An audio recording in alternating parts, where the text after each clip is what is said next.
the Lord. Ito yung sa tagal-tagal na, almost 1 year almost 1 year and a half or 2 years, natatayo ako. But I praise God, muli akong pinatay ng Panginoon. So, ang message natin ngayon is found in Zechariah chapter 3, verse 1 to 10. Babasahin ko po. Then he showed me Joshua, the high priest, standing before the angel of the Lord and Satan, standing at his right side to accuse him. The Lord said to Satan, "The Lord rebuke you, Satan. The Lord who has chosen Jerusalem rebuke you. Is not this man a burning stick snatched from the fire?" Now Joshua was dressed in filthy clothes as he stood before the angel. The angel said to those who were standing before him, "Take off his filthy clothes." Then he said to Joshua, "See, I have taken away your sin, and I will put rich garments on you." Then I said, "Put a clean turban on his head." So they put a clean turban on his head and clothed him, while the angel of the Lord stood by. The angel of the Lord gave this charge to Joshua. "This is what the Lord Almighty says. If you will walk in my ways and keep my requirements, then you will govern my house and have charge of my courts, and I will give you a place among these standing here. Listen, O high priest Joshua, and your associates seated before you, who are men symbolic of things to come. I am going to bring my servant, the branch. See, the stone I have set in front of Joshua.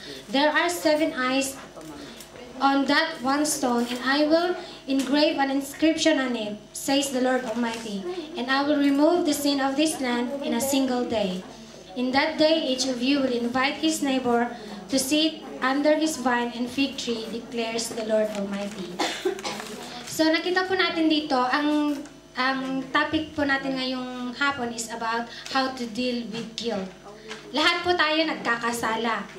And one result of sin is guilt. Diba? Nagkakasala tayo. So, freedom from sin, however, does not mean na we are free from feeling guilty. Even when our sins are forgiven, naaalala pa rin natin yun, and sometimes it struck us at nagigilty tayo, di ba? So, gusto ko lang i-run through yung, there are 3 passage here na ayokong ma-miss natin. Yung doon sa verse 2, a burning stick snatched from the fire, yun po ay, it represents Israel as a nation. It has been, that has been rescued from the furnace of Babylon to become a torch to enlighten the nation. Pwede rin po ito na may apply sa atin as God's people individually. Sa verse 8, nasabi doon, "My servant, the branch." Ang technical term po dito ng prophet is to portray the coming Messiah. Then doon sa verse 9, I asked the help of Ninang Vicky about the stone with 7 eyes. Kasi ang naisulat ko po dito according to the New Bible Commentary, it represents the eyes as an organ of knowledge. So, na-confirm po yung binigay sa akin kanina na papel ni Ninang Vicky na 7 eyes is the symbolic of infinite knowledge. Doon, mababasa natin yun sa 2 Chronicles chapter 16 verse 9. So dito, may vision na nakita ang prophet. It was the vision of Joshua, the high priest. Siya po ay high priest, na nakatayo before the Lord. And there, by his side, nandun si Satan accusing him. Joshua here was wearing filthy clothes. Ang suot ni Joshua na filthy clothes, it represents his sin, yung kanyang mga kasalanan. But when Satan was accusing Joshua, the Lord rebuked Satan. So, why do you think na nirebuke ng Panginoon si Satan? Why do you think? Nirebuke ng Panginoon si Satan kasi di ba sa unang verse, makikita natin doon na nirebuke niya si Satan. Kasi ang design ng Panginoon is contrary. Satan's design is contrary to God's purpose.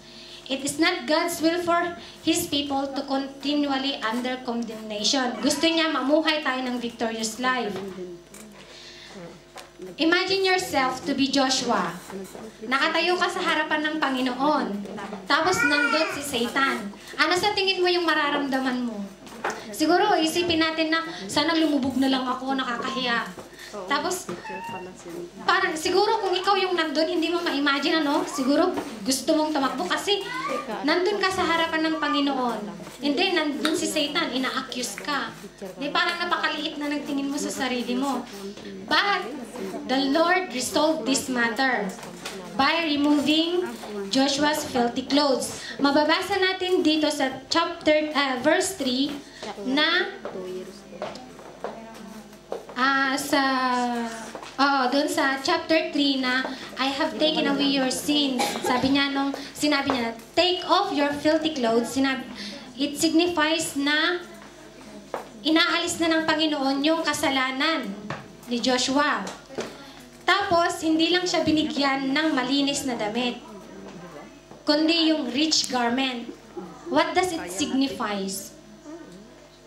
Hindi lang tinatanggal ng Panginoon ang ating mga kasalanan, but Christ's righteousness is our righteousness, becomes our righteousness. So we are given new life in Christ Jesus. In fact, ang Panginoon hindi lang a new life ang binibigay niya sa atin, kundi abundant.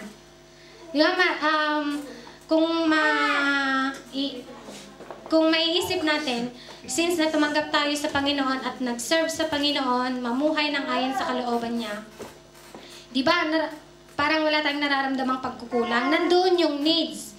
Pero nandun din yung kamay ng Panginoon na nagpo-provide sa lahat ng ating pangangailangan. Mababasa natin yun sa John 10:10. I have come that they may have life and have it to the full. Abundance. Hindi kaunti lang yung mapapasa atin, kundi talagang abundant life. So, kapag kinuha na ng Panginoon ang ating mga kasalanan, kapag nilinis na niya tayo at yung righteousness niya becomes our righteousness, ang mga accusations ni Satanas wala nang effect sa atin. Kahit na anong bulong niya, wala nang effect. So, pero bakit masasabi natin na pinatawad na ako, pero bakit minsan nag-i-struggle pa rin tayo? Number 1 is because of unconfessed sin. Ang dami nating mga kasalanan na hindi na i-confess. Na-confess na natin sa sister natin, pero hindi pa natin na-confess sa Panginoon. Diba? Example here is nung umuwi ako, ito may share ko ulit. Nung umuwi ako, kasi in my personal experience, dati kasi nahihiya pa akong i-share. But as long as naitatago ko ito, hindi magiging effective yung life testimony ko. I went back home last 2009. Being the worship coordinator, umuwi ako. Siyempre, nagkita kami ng boyfriend ko, na ngayon ay asawa ko na. And then, nagbiglang liko. So, alam niyo na kung anong mangyayari kapag ang lalaki ay pumunta sa bahay ng babae. Normal, hindi lang kayo magkukwentuhan. So, pagbalik ko dito, nasabi ko na kay Pastora Meron. But then, hindi ko masabi-sabi kay Pastor Ray, kay Pastora Vivian, nahihiya ako. So, lahat ng ministry, yung parang kahit na anong gawin kong push, as in, parang mayroon pa rin ano. Tapos from time to time, nagigilty ako, na kailangan ko nang sabihin. Nasabi ko rin noon yun kay Ninang Vicky, pero later na yun nasabi ko. So, tapos nasabi ko ng pastora, pero hindi pa ako nag-confess sa Panginoon. But I'm trying to push myself harder na mag-serve, pero wala talaga. So, as long as na hindi natin kino-confess yung kasalanan natin, sabi doon sa 1 John 1:9, confess. If you confess your sins, He is faithful and just to forgive us. Pero hindi lang forgive us, but to cleanse us from all unrighteousness. So, ganun. Kailangan na i-confess natin yun. Huwag tayong mahiya sa kung ano yung nagdaan natin. Ang importante, magpatuloy tayo sa Panginoon. Amen. So, ang second is, confess sin, but believe the lies of the enemy that you are going to do it again. You believe that you don't have the power na paglabanan yung kasalanan na yon. You believe na, ay, sabi kasi ni Nathan, gagawin ko ulit yun. So gagawin mo nga. Kahit na i-confess mo na yan sa Panginoon, kahit humingi ka ng tawad, kung pinaniniwalaan mo yung kasinungalingan ni Satan, Tuloy mo. Tuloy mo na lang. Maganda.